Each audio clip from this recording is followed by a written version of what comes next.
twos have been graded. I don't know what's going on. You would think like last week was spring break or something, but so there's 469 of them that still need to be graded. So chances are you haven't gotten graded yet. The odds are pretty high.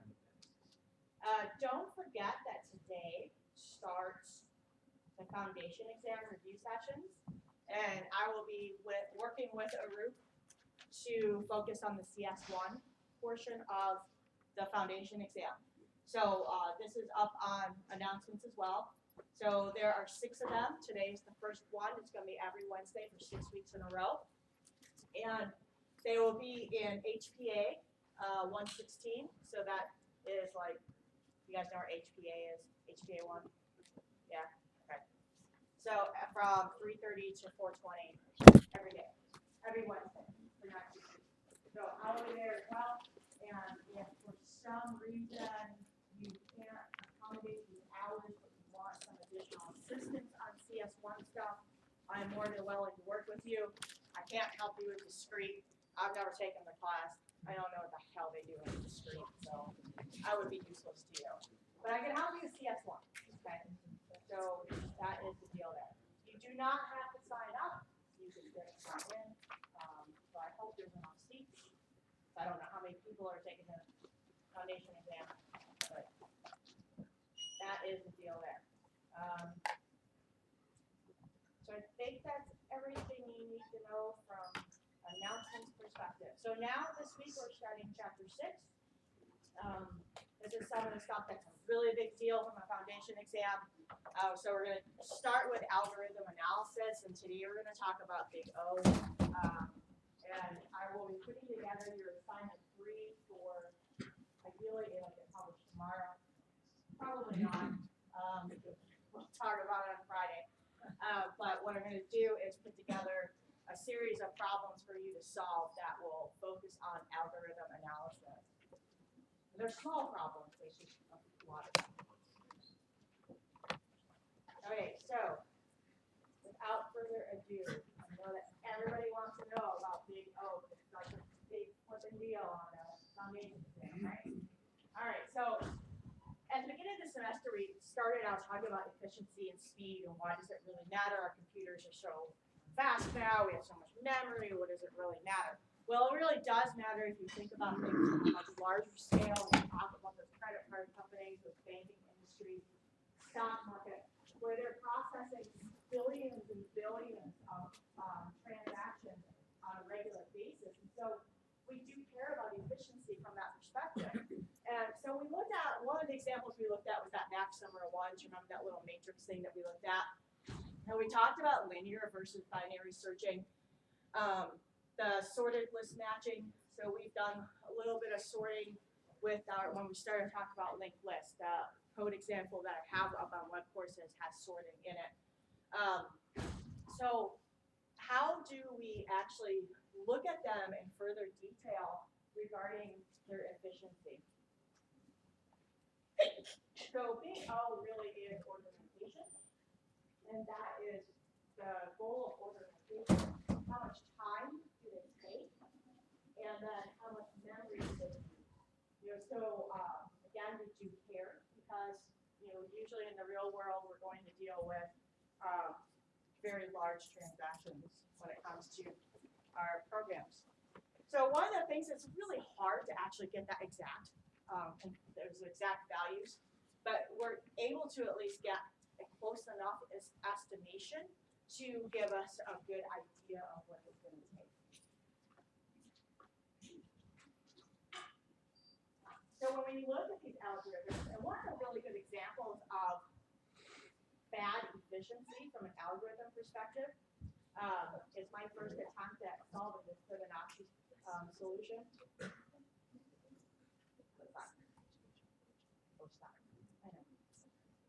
And I'll show you that code in a second. So here, you want to be able to judge whether or not that how efficient or the speed is. And so instead of finding their exact, we just need that approximation. And so that approximation, that order notation, is our big O, is the approximation here.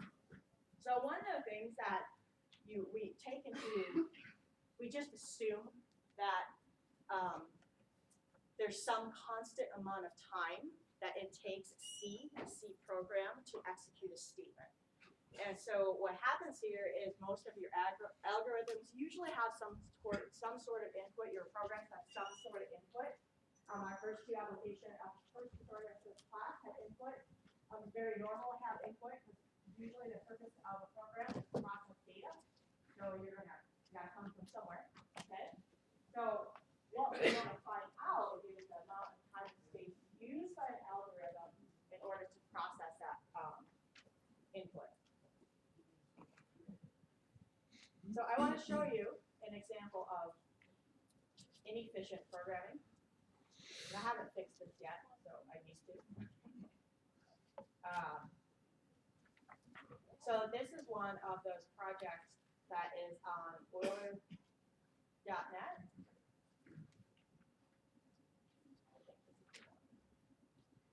Okay, so this one is not an efficient implementation because I cannot get it to come up with my solution based on the requirements. So the requirements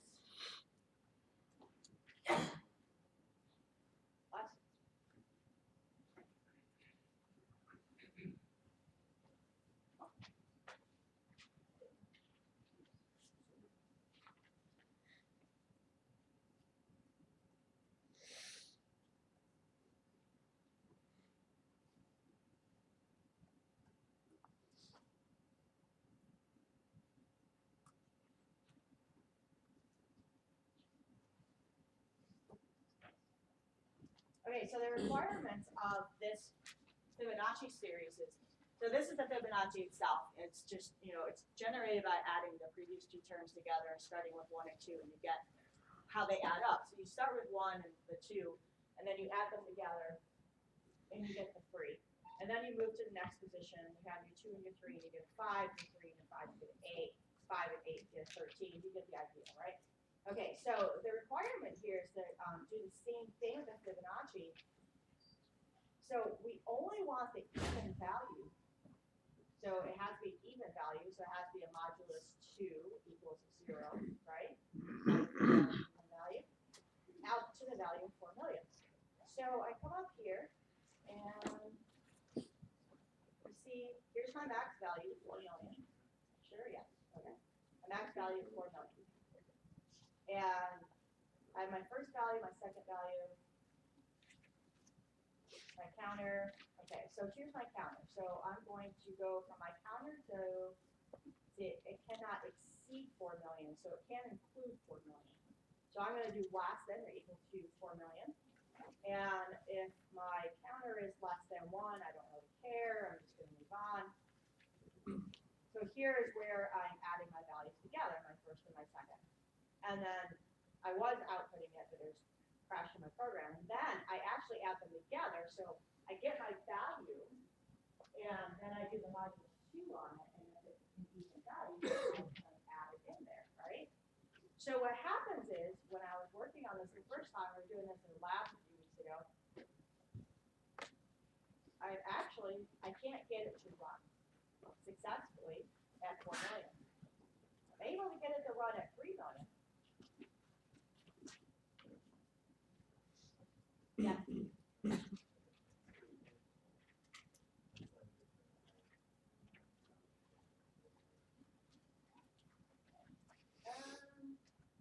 No, I haven't. So here, I'm able to get it to run up to 3 million. But once I change my max value to 4 million, you see I get an invalid data, to a negative value. There's no way that's a negative value, right? Okay. So this is not very efficient because it's not working. So usually when your algorithms are not working, they're not efficient. So this is something I have to go back and reset and figure out, how do I change this to be efficient? Okay. So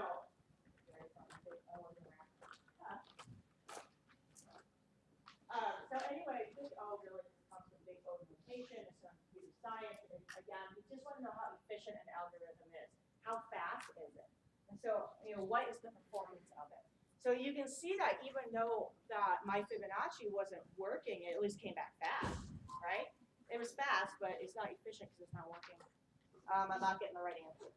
And so here it just changes to the problem size. So when I had the problem size of 3 million, it was totally cool with that. But with 4 million, it went, no, I don't think so. I'm not going to do it. Okay, so really what is this whole concept of this whole? And it's just you want a qualitative insight. Qualitative means,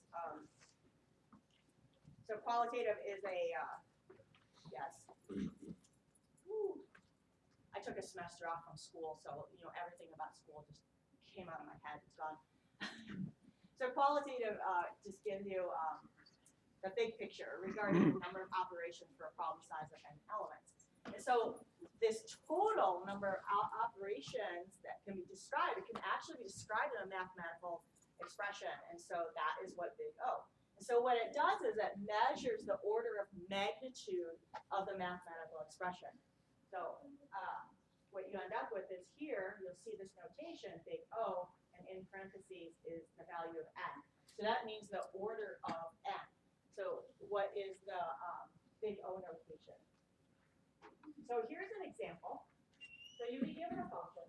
You have this function f sub n equal to 4 times n raised to the second power plus 3 times n plus 10. So how fast does this grow?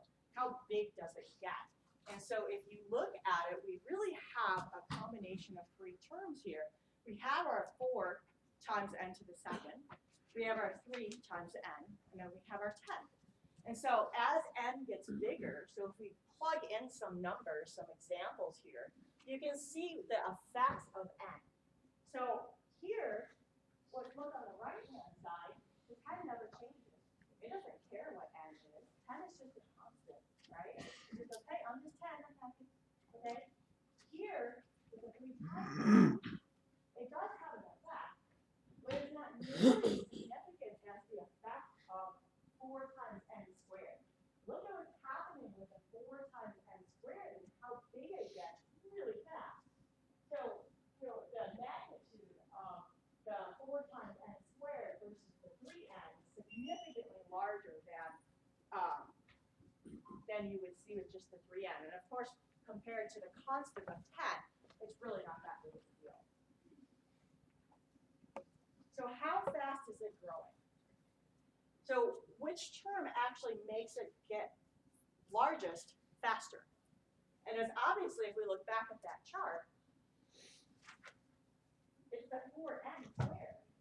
Look how fast these numbers are growing. This has the most impact regarding how fast it is growing, how much memory it's going to take up to process this. So if we plug in to our function at f sub n is equal to 4 times n squared plus 3n plus 10, if we did the math, and we actually did the calculations, this is what it was set. This is what it would equal. Is that 4 trillion? That's million, billion, trillion, right? All right. Okay. Just checking. Okay. You guys are so nice. You make me feel good about myself. Even when I'm wrong, you're like. Okay. So it's 4 trillion. So what happens with the purpose of big O is how do you reduce this expression so that you get some type of qualitative behavior in simple terms? Because that's pretty huge. And if you look at this number and you're kind of like going, oh my gosh, I didn't know that. So using this, how fast is it growing? So you end up with these very large values. And so what you want to do is the first step is to eliminate anything that has minimal contribution to be significant. So like that plus 10. That plus 10 is really insignificant, right? Has no value whatsoever. 10 doesn't even affect n. It's not even related. It's just plus 10 no matter what you do. So yeah, the constants, they have literally no effect on that value of n. Okay, so maybe we could probably just ignore that. And you go, well, I don't really care. We can most likely ignore the 3n because the effect of 3n is not nearly as huge as the n squared times 4. okay? And so here, though, that 4 is just, again, it's really a constant, isn't it? It's just, you're saying whatever my number is, just multiply it times 4. So the biggest impact that you're getting is your n squared. That's the one that is affecting how big it's getting as you increase your value of n. So when you consolidate this all down from a big O perspective, so here's your big O. In your parentheses is that original function that we have up top, right there. And so what happens is the most significant impact of that function from a big O perspective ends up just being this n squared. So what happens is you can say that that big O of 4 times n squared plus 3n plus 10, really, when you break it all down into a qualitative perspective, the function n, it takes n squared steps to execute it. That's the assumption. That's the close enough evaluation of the overall effect of this function when we plug in our values of n. So here's some basic examples that we can go through that highlight this. So we went through this function here, where our function, the value of n, we have our 4 times n squared plus 3n plus 10. And so when we break that down, we came up with that from a big O perspective, the n squared is the most significant impact on the efficiency and the time it takes, the efficiency and the amount of memory it's going to take to actually process that function. So this next one here, we have 76 million, 756, 234 times n squared plus that value times n plus 7. Still, the most significant impact is that n squared. That's what we care about. And so even though we have this huge constant that we're multiplying at a time, the impact truly is whatever n is. Because if n is just 1, that's not that huge of an impact, right? But if n is a million, holy crap, that makes a huge impact, right? So here, the next one, this next example you see, we have our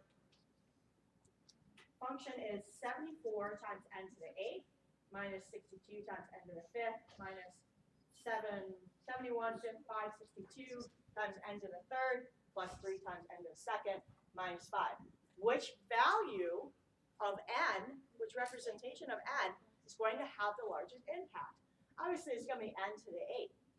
Okay, so that's a close enough evaluation, a close enough approximation that will tell you how much time and memory it's going to take for this process. So this next one here, this is actually, that is a typo. That should be an asterisk, regular asterisk, not a superscript asterisk. So here, from this perspective, now if you remember, when you multiply powers together, when you do 42n4 times 12n6, what do you get from your n perspective? N to the 10. Yes. Why? Because you add the powers and multiply. Yes. You guys remember that? When you multiply powers, you actually add them together. Okay, so that's why this is 10. Does that make sense? Because really when you start multiplying this, you do 42n to the 4th times n to the 6th, you got a 10. Your 4 times your 2, you get a 6. And then your n times nothing here, you just keep your 4 to the n, your n to the 4. But this first one here is the most significant because you add them together. So for the n times n to the 4th times n to the 6th, you end up adding them n to the 10. You guys remember that from 2 years ago? Okay. And then here, finally, the last one is we have our n times log n. So because both of these are n, the log n here matters. So you want to make sure you include that because if you're like a 20 in here, 75 times 20 times log to the 20th, going to have the impact here because it's all part of the same equation.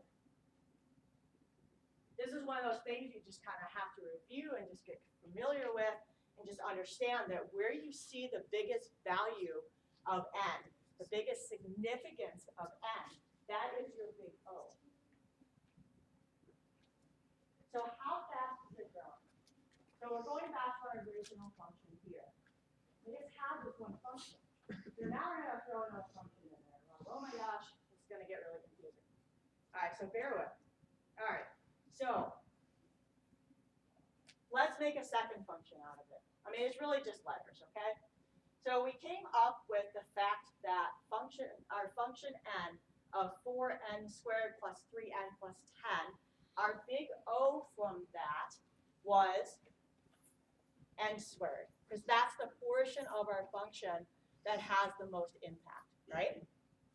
So we take that, and if we do some other value, it doesn't matter if it's g, r, x, k, l, doesn't matter, okay? So whatever value we're using to represent that other function. So here we're just doing our function n, here we're just saying g, doesn't matter. So we set that function equal to the result of our big O, right here.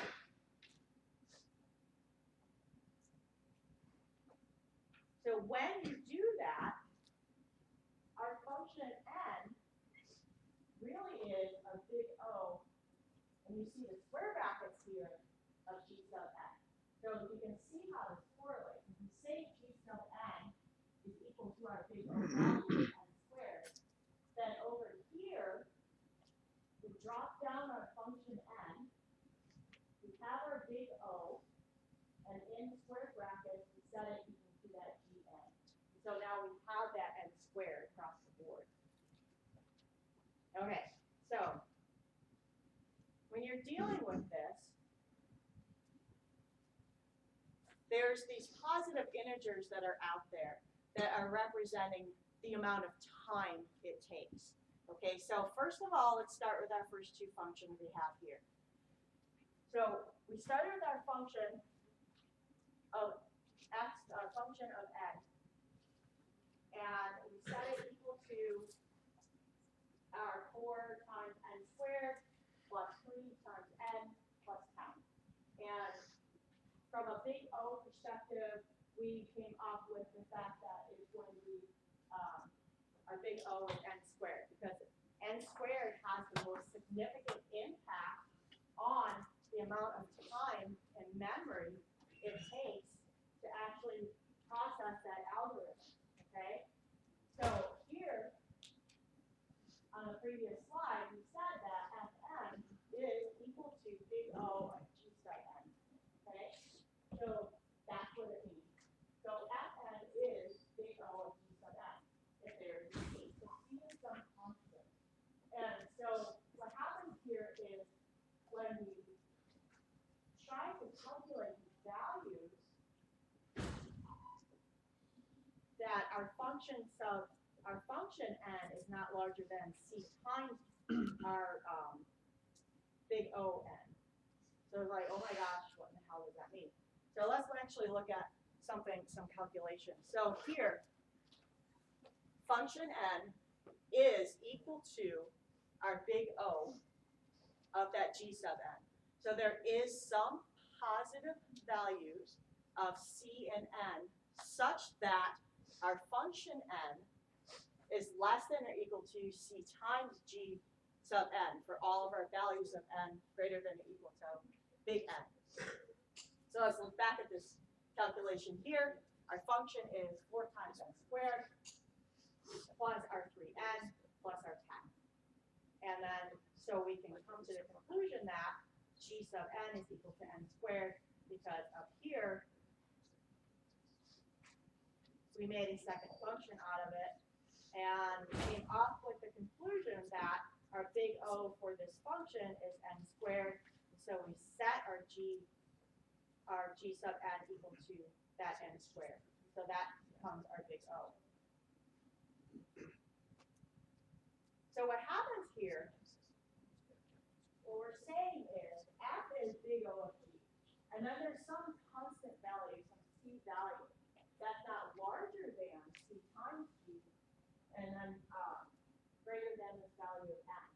So if you take these two functions, there actually is some constant that would make the following statement true. So now if we take this function here, our function sum n is less than or equal to our constant times g sub n. And so if you plug back in all of the functions that we were dealing with, our function n is actually 4 times n squared plus 3n plus 10. And then we say, is that less than or equal to our constant times our g sub n? Our g sub n is that big O, right? It's the n squared. So what is the constant? How do we actually come up with this value?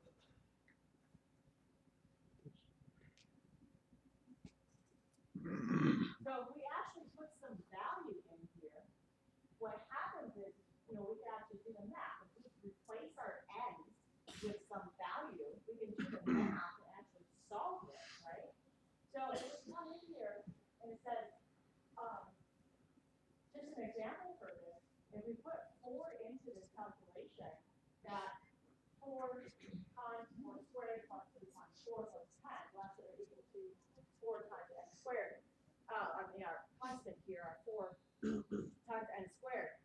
You're never going to actually have this be true. So C has to be greater than 4 for this to be true, because I put in these values. And so try it with it being 5, and then we say 4n squared plus 3n plus 10 less than or equal to 5n squared. And so if we actually put some numbers to it, because it is so much easier if you put 2 numbers versus all these n's and these g's and these x's and all that stuff. And like, oh my gosh, just give me some real numbers I can deal with. So we actually solved this problem. So here we need to find our value c, so that we meet this requirement where our function fn is less than or equal to our constant times our gn. And so what happens is, where these values, if any, are true. So when our n is 1, we can see here that 4 times 1 plus 3 times 1 squared, of course, is 1. And then our 3 times 1 plus 10 gives us 17. And then 5, our constant, 5 times 1 squared is 5. And so you can see that our 17 is not less than or equal to 5. So we try it again. So we put in the value of 2. And when we get there, we do our math. So t squared is 4. 4 times 4 plus 3 times 2 plus 10 is 32. And 5 times 4 squared is 20. And 5 times 2 squared is 20. So is 32 less than or equal to 20? Well, no. So we need to keep trying. We input the value of 3. So as we input the value of 3, we do our calculations. Is 55 less than or equal to 45? Well, the answer is no. So finally, we get to our value of 4. Again, we do the math. So what I'm proving to you is that whatever we use for our constant, that these values for 1 through 4, they're never coming back true as we plug in those values for n. So here, our value of n is 4, and again, we come up with 86 versus 80, and 86 is not less than or equal to 80. So finally, the value of n that works is 5. 5 actually gets us to at least equal.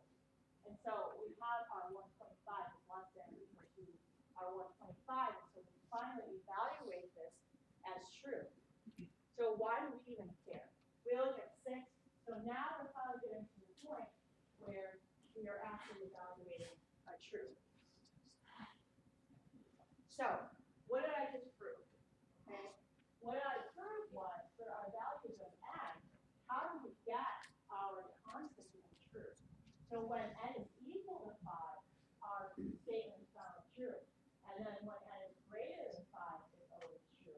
So that means our constant of 5 works values of 5. Yeah, right? Okay. So why do we even care? So here's our constant of 5. There's our big N of 5. So that's the value where our N actually makes this equation true. Because that is your positive integers of C and N. So the process we just went through is determining where that value works. And so again, why can we not have a value of less than 4 for our constant? Who sees the correlation? Did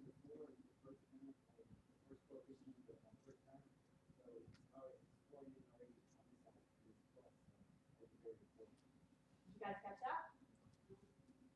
So what he said was, the reason why it can't be 4 or less is because right here, the constant on this side of the equation is 4. And you're adding to it 3 times n plus 10. So the minimum value to deal with over here has to at least be greater than 4. Does that make sense? Because if you're never going to make this true, if you just leave it as 4, you're never going to get there because you have this part of the function to deal with, the 3 times n plus the 10. So you have to increase it at least a minimum of 1 to get you there. Does that make sense? Or did I lose somebody on that? Okay, because 4 times n squared plus all this other stuff, you're never going to come back to this. It doesn't matter what your value of n is. You're never going to have it. So that's why we need a 5. That's why that constant in front of our n squared is 5. So that's how we ended up here, because the 4 just will never work. And then as we go through the process of evaluating that constant with our 5, so our constant is 5, and then we start doing the math to figure out where we actually come back true. So we've seen that when we plug in 4 for our n, we still never evaluate true with the function compared to the big O.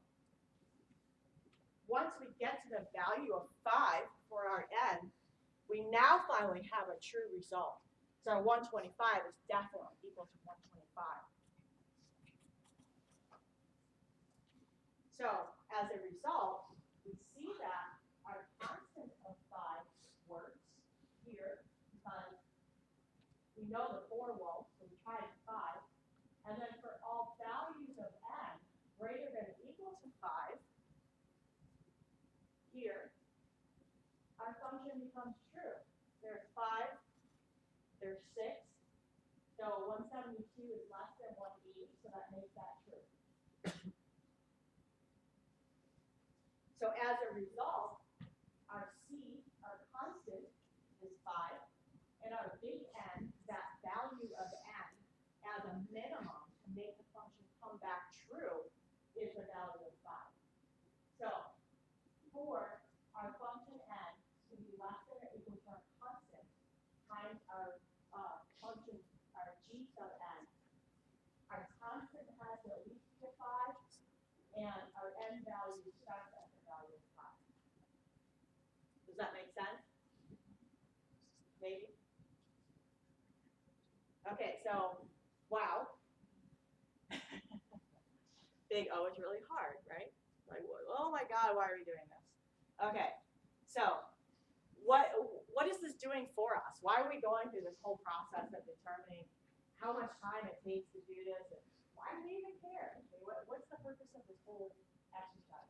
Okay, so what happens is that constant times the g sub n, whatever the most significant part of your actual function was.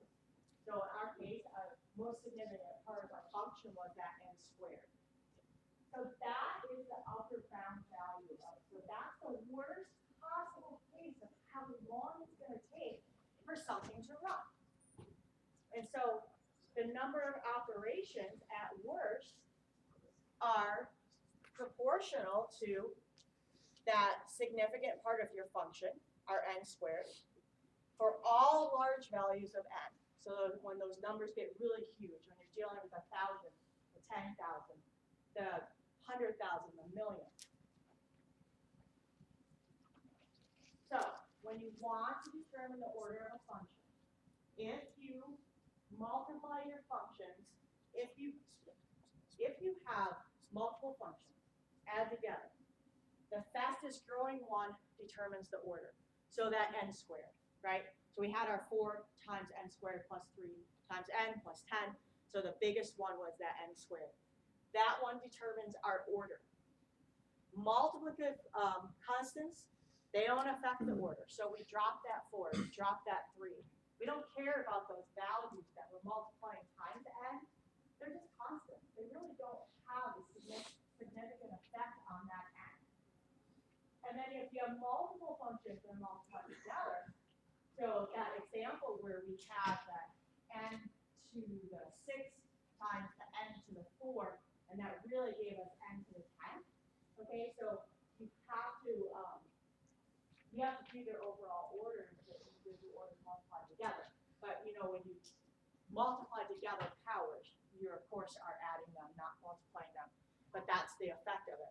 So if you take this, the summation of what we're talking about here on 24, come back to this. The most significant part of this function 4n squared plus 3n plus 10 is that n squared. We drop that constant. We don't care about the constants in front of the multiplication of that. We don't care about those. They don't have a significant impact on it. Here, again, even though we have this huge number, the 76 million times n squared, it still doesn't matter. Because if your n is a 1, you still just have 76 million. But if your n is on 100, holy crap, that makes a huge difference, right? So again, most significant part of that is that n squared. And then we come down here, we have n raised to these powers that are big. They're 5s and 3s. You know, that seems to be really significant, but it's not as significant as that 8. We're just looking for the most significant impact. That n to the 8 is your most significant impact.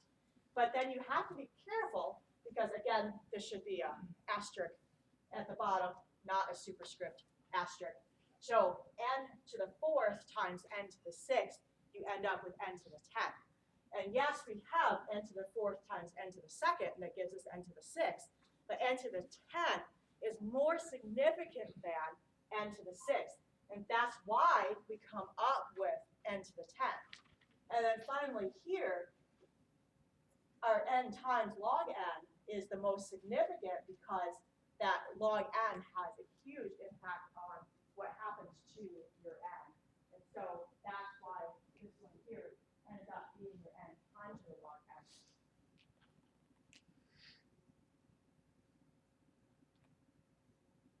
So reviewing back here, if you have multiple functions added together, then the fastest growing one, we had multiple functions, 4 times n squared plus 3 times n. Those are multiple functions. That n squared is the most significant one. And then your constants, don't care. Totally drop them. All we care about is the n, okay? And then if you have multiple functions multiplied together, you have to take into consideration how that is going to affect it. So I went all the way back to no good reason. So again, you look at these values here compared to what we were just talking about from the summation part of it.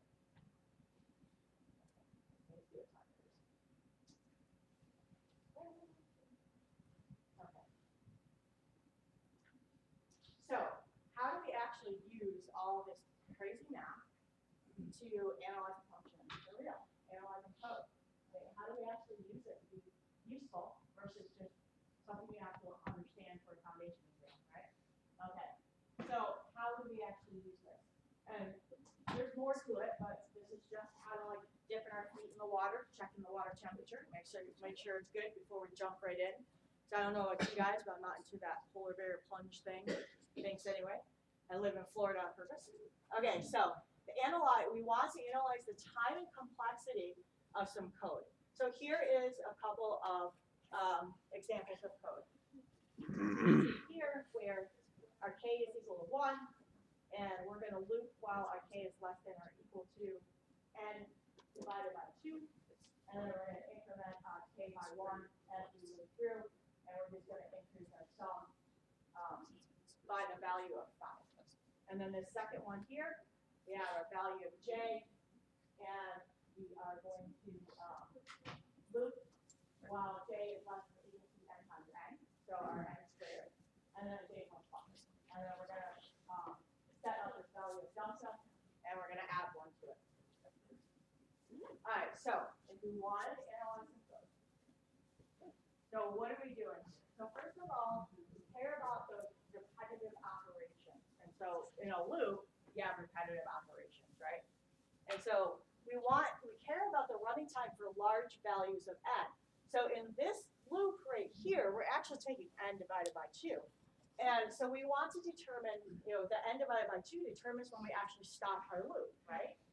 And so inside that loop, how many times is this going to be executed?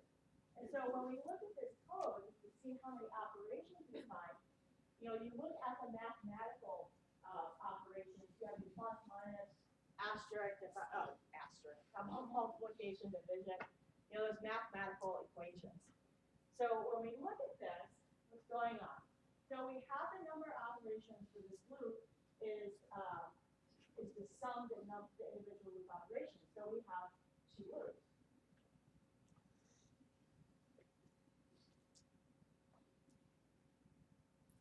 So the first loop runs n divided by 2 times. So each iteration of that first loop results in 1 operation. That operation, because there's that one executable line of code, right? Now, if it was a printf or something like that, we don't care. Because that doesn't affect anything. We're talking about mathematical operations. So in there, we have our sum is equal to our sum plus 5. So that is that operation that's going to happen inside of our loop. And then, so our iterations are n divided by 2. Our second loop, that j, we look at this. This guy, he's running up until n times n squared. So from his perspective, he's running n squared. So each iteration of our second loop still results in 1 operation. We only have this one executable line of code that has some type of mathematical evaluation in it. And our mathematical evaluation is going to be delta equal to delta plus 1. So there are n squared operations in the second loop. So you see that? There are n divided by 2 operations in our first loop, because that is what's controlling our loop execution. The second loop has n squared operations, because that is what controls our execution here while we continue the loop. That is our condition, n squared. Does that make sense? All right, I got 4 minutes. Not going to make it. All right, we'll have to finish this on Friday. So again, let's look at what's going on. So the number of operations executed by these loops is the sum of individual loop operations. So again, our first loop has n divided by 2. Our second loop has n squared. And so they're not nested. They actually operate because it changes if you have nested loops. Entirely different perspective. But we just have 2 individual loops. So they're not nested. So one's going to actually function after the other one. So that first loop with the k has to complete before we move to the j. So you just add their operations together. So the total number of operations would be n divided by 2 plus n squared, because those were the conditions that control how many times each loop actually executed. And so in big O terms, we can say that the most significant impact of n is that second loop, that n squared, because n divided by 2 isn't nearly as significant as n squared, right? You see why we would pick n squared? Just like we did with these functions up here. This example right here, n to the a. That is the most significant impact of that function. Yes, the n to the 5 is going to have a significant impact, but not as significant as n to the a. So we pick the part that has the most significant impact. So when we're dealing with these two for loops, we make a function out of it. The most significant part of it, just like in that other example, is that n squared, because n divided by 2 is not nearly as significant as n squared, right? So in big O terms, we can say that n squared is our big O. That is the part of our function that has the most significant impact. Does that make any sense at all? I'm getting a couple of north-south. That's good. All right. I was a little slow on my description, so we'll pick the rest of this up on Friday. Talk a little bit of something.